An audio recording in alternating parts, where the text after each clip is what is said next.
All right, so the Dodgers, they win tonight in Minnesota. They win by a final score of 2-1.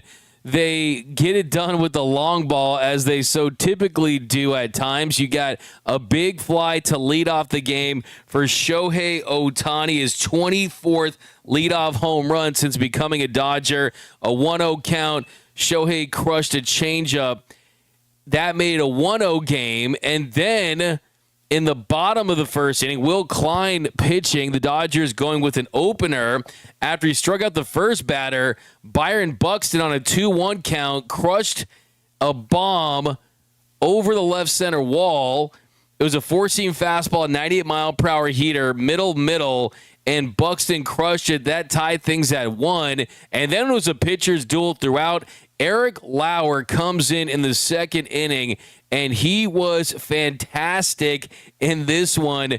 Eric Lauer put together another really, really great start. He goes 6 innings, 2 strikeouts, 84 pitches, but 0 hits allowed.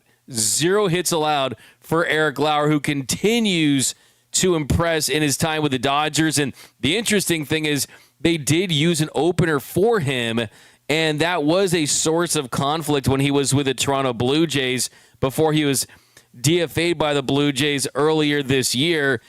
There was some talk that he was not happy about having an opener and that he just wanted to continue his routine. But look, he trusts the Dodgers, and I think the Dodgers have earned and gained his trust, and that's evidenced by the fact that tonight, no runs, no hits, like I said, but since joining the Dodgers, since joining LA, Eric Lauer has posted a very, very impressive 2.54 ERA. A 2.54 ERA.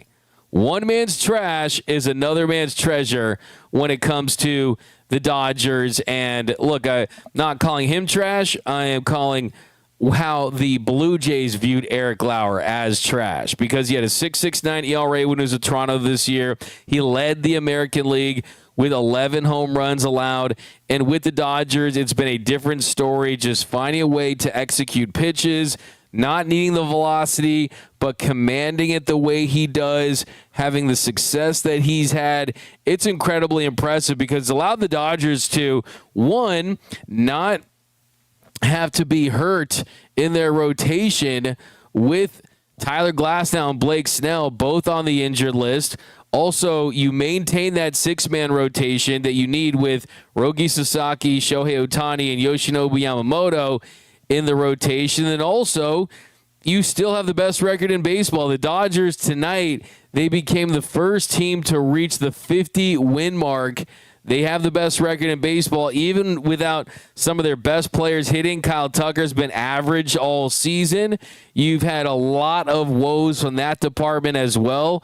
But give it up to Eric Lauer, man. Entering this road, give it up to Eric Lauer and give it up to the Dodgers, man. This is an organization with Andrew Friedman and Brandon Gomes and the powers that be. They can spot talent out of the window of a moving train, and they see things that other teams just don't see. By the way, shout out to R. Carino. Shout out to Andy Chen. I'm going to give all you guys your shout-outs. First to 50, let's go. Chucky ain't been killing anything so far. That's from Jeremy Buckley. Okay, I'm going to read your chats later. So we'll talk below average. Tucker has been, but he has floated below average too. I mean, right now he technically is. Most of the year's been hovering above, but yeah, the recent slump, it has been really, really bad. But I do want to show some love to Eric Lauer, doing exactly what the Dodgers asked of him tonight, going out there in a game where he had no run support essentially until later in this one. The Dodgers were able to take the lead after Freddie Freeman does Freddie Freeman things, and he crushed a home run in the 6th inning to give the Dodgers a 2-1 lead. And in the bottom of the 6th, Eric Lauer was able to get some run support there. So he had a 1-run lead, but it was a tight ball game throughout. He went out there. He kept his team in it. Obviously, no hits, no runs allowed. And then you got to give it up to the bullpen for getting the job done after them. But let's hear from Eric Lauer from Minnesota after the game. And goodness, man, what this Dodgers team does. Feels like every year they find these contributors who, by the way, guess what? All 29 other teams could have had Eric Lauer for a bag of half-eaten chips and a bucket of baseballs, but instead the Dodgers recognized the potential and what he could bring, and he's had a lot of success with this team. Eric Lauer, 2.54 ERA after having a 6.69 ERA, a 2.54 ERA with the Dodgers after posting a 6.69 ERA with the Blue Jays. I mean, it's just been an absolute different story with Eric Lauer in L.A. Here was him from inside that Dodgers clubhouse in Minnesota after the Dodgers 2-1 win. Eric, when you just look at facing this team, the second time you faced them this year, how different did this one feel compared to the last one? A lot better. The first one, they got me a little bit, so definitely wanted to make sure I had better command of the zone and, control of my stuff. And luckily enough, I was able to, get some early outs and some quick outs, so it worked out. How much do you attribute to that being just the work that you've put in, the findings you've had since coming over to this organization? I think it plays a huge role. I think that's, kind of exactly what I want to see, especially on days like today where I don't feel like I have my best stuff or my best velo. I'm still able to command the zone and, execute pitches well. So, putting a lot of emphasis on the defense today was a huge part. And, it's something that, we definitely can do because, we have a defense that's that good. So, yeah, definitely felt a lot better about today as far as, command and control of the zone. How did the communication go with Dave and the staff just leading into this, knowing this we're preparing for following an opener today? What was the beginning of that? How did the communication just kind of go, and how much did it help maybe to have a heads up that this was going to be coming? Yeah, they Doc, told me pretty early on, they were thinking about it. We had a nice conversation about it. He explained his thoughts on it. I explained my thoughts on it, and we kind of, had a nice come together of, this is the plan, this is what we see, and we're not going to deviate from it. So I think that's huge, especially in this kind of situation where, some unknowns can creep in throughout the game, especially if, that first inning goes a little sideways or something. So, being up front and knowing what the plan is no matter what is really big. You obviously addressed the opener comments when you first got here, but how much of kind of that earlier frustration was around knowing the exact plan and when you were coming in versus just the idea in general? Yeah, I think my issue is more with when plans change. It makes it a little harder. In general, it makes it a little harder to prepare, but it makes it way harder when the plan changes in game. So being able to have that solidity and what the idea is, what the plan is, and what's going to be executed just allows me to prepare to be my best when I get out there, so that that's all I really want. I just want to be put in a position where I can be at the top of my game so that the team does better. And I feel like if I'm not in a good position, or I'm kind of in a gray area, that doesn't help anybody. So that's my thoughts.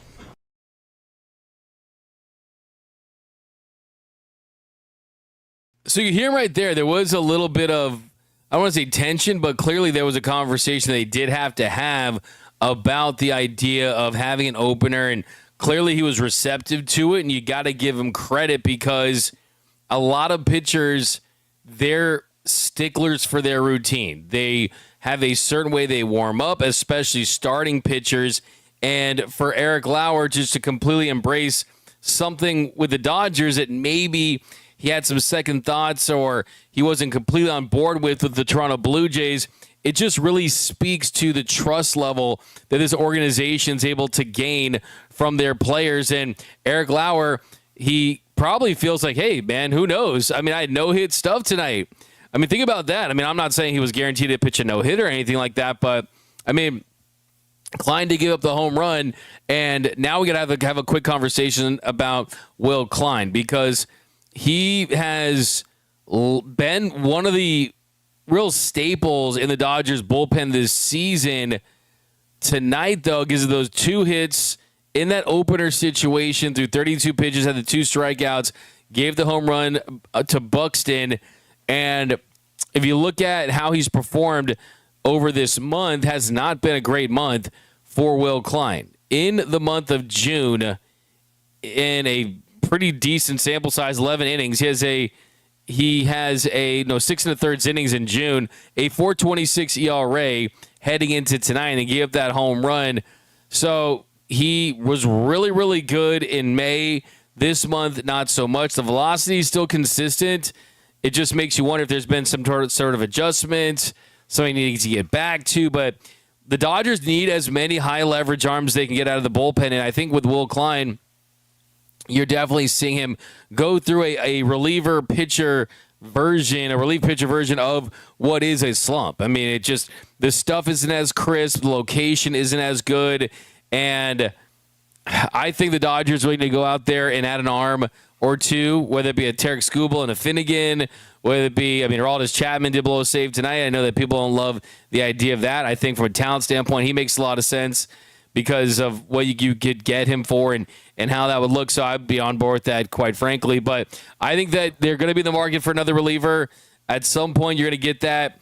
And there's also the good news is that Brock Stewart is back. We'll see what Brock Stewart looks like. I'm not going to talk a lot about Brock Stewart because I need to see this dude be able to perform for a long stretch, right? He said, I'm in a pretty good spot right now, blah, blah, blah. You guys know I don't sugarcoat things on the show. I'm the keep it 100.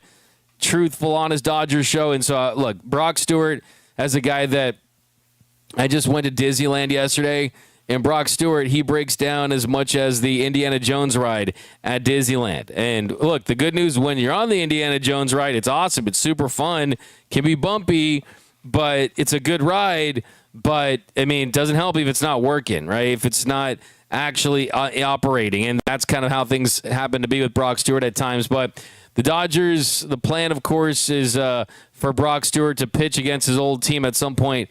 And I think that's a really cool thing to kind of get your season going against your old squad. I think that's definitely a situation that hopefully makes him ready to roll. And when you get active and you're just getting your season going, it's a process. But I think for him, obviously it's about staying healthy, but also when they traded for him, he was supposed to be this high leverage reliever that was really good against right-handed pitchers, and we'll see. Tonight the Dodgers went with Will Klein for an inning, Eric Lauer for 6. Eric Lauer gets the win, by the way. And then Kyle Hurt had a hold, his 7th of the year. He went an inning, was efficient, 11 pitches, 10 for strikes. Did give up a hit, but had a strikeout. And then Tanner Scott. It was a very quick, efficient inning. He gets his 10th save. So how about that? 10 saves for Tanner Scott. Thought he pitched very, very well. But Brock Stewart hopefully makes his debut at some point this series. And then the big questions tonight we'll get into, and we're getting into a big conversation about Kyle Tucker in just a moment here. But Kyle Tucker left the game early. Dalton Rushing left the game after getting hit with a foul ball, went off his head in the 3rd inning, concussion protocol. We'll see if he's in there tomorrow. Chucky Robinson entered the game. He went 0 for 3 in his time with Dalton Rushing out. That Dave Roberts did say after the game that they're going to bring up another catcher, and that it didn't feel like Dalton Rushing was going to be in the lineup tomorrow. But let's get a quick update from Dave Roberts, and we come back. Got some serious thoughts on Kyle Tucker. Dave, let's start with just the injuries. For Kyle Tucker, Dodgers announced lower back spasm. Are you concerned with that? What did you see there that just immediately seemed like you knew that he needed to come out? Back spasmed up, and he took it was right when we took the field. And I saw him take his at bat.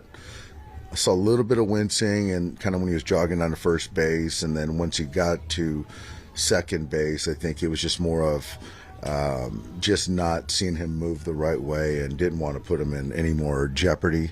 And so I felt it was just smart to just pivot right there. Are you concerned with this injury, or do you think this could potentially be an IL stint? What do you think this just means moving forward? Not overly concerned. Obviously with the back you got to be mindful, but he said he's had it before.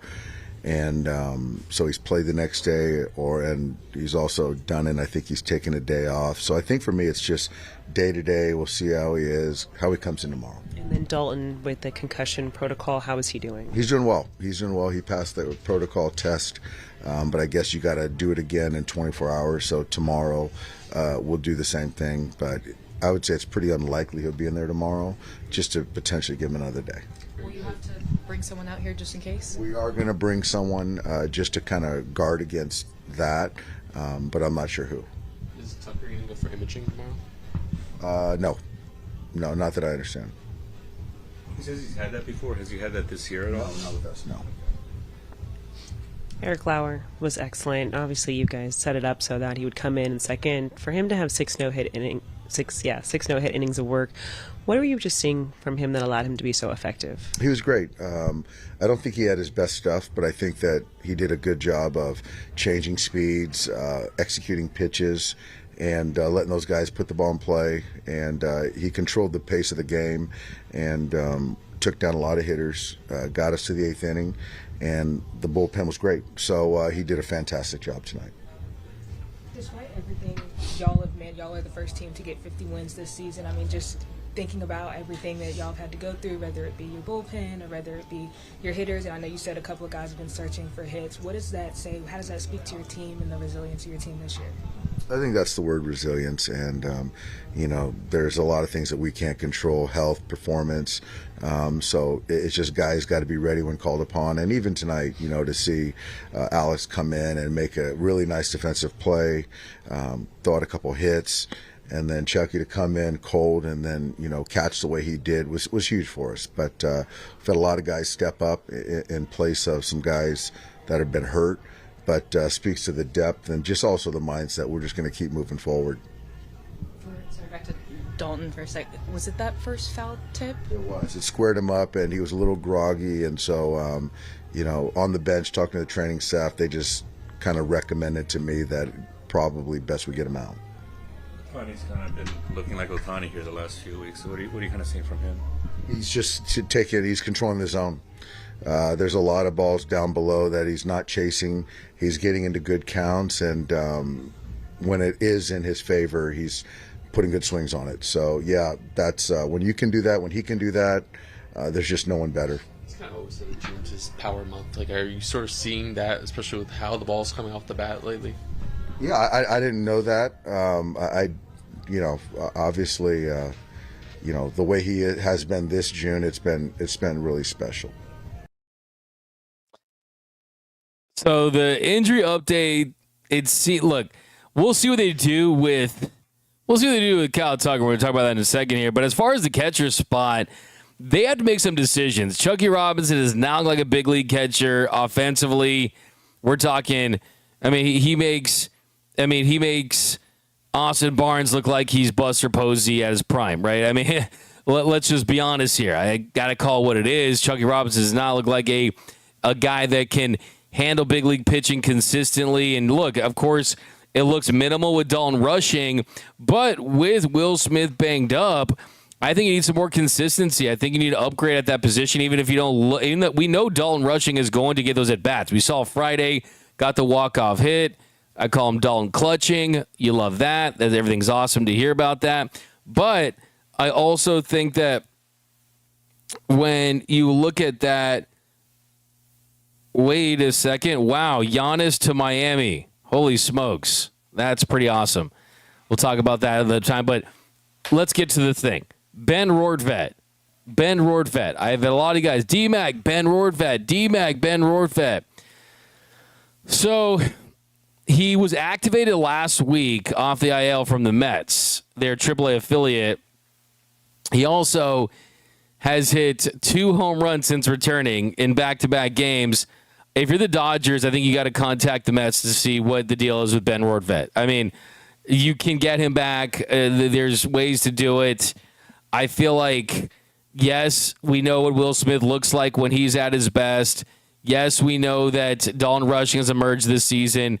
But also, when the pitchers and the catchers really meet, the truth is that we also understand that he has a great familiarity with pitchers, and he really, really does. And I think if you are the Dodgers, Benny the Vet Rodriguez, I think it's worth at least exploring, just because how well he worked with the pitching staff, how much they got the bat to look right. And the truth is that when we saw that situation today, I mean, catches can go down in the blink of an eye, and it can happen very quickly. And I think the Dodgers need to go and make sure that that spot is solidified if they're going to have to make do without Will Smith for longer. Tonight, I think it was a great example. Tonight was a massive warning. Tonight was a massive warning of how quickly you can lose catchers, and it can happen very fast. So, hey, I see in the comments here, Jeremy Buckley, at this point, I'd settle with that. Wow. What's up, Mario? By the way, appreciate Mario always rocking me on my radio show. By the way, guys, yeah, if you haven't yet, do me a huge favor. Join me every Monday through Friday, 2 to 6, talking all LA sports on my afternoon show, DMAC and Ryder on 97.1 The Fan. Really appreciate that. Yeah, you can comment over there, talking Dodger baseball, getting a lot of interviews. We got Teo Kent come back soon. No, Paz is so horrible at pitch challenges. Will Smith, I think, will be out a couple of weeks. He is going to be out, but I think that if I'm the Dodgers, you got to solidify that position a little more. You really do. What's up, Snafu? But let's talk some Kyle Tucker. And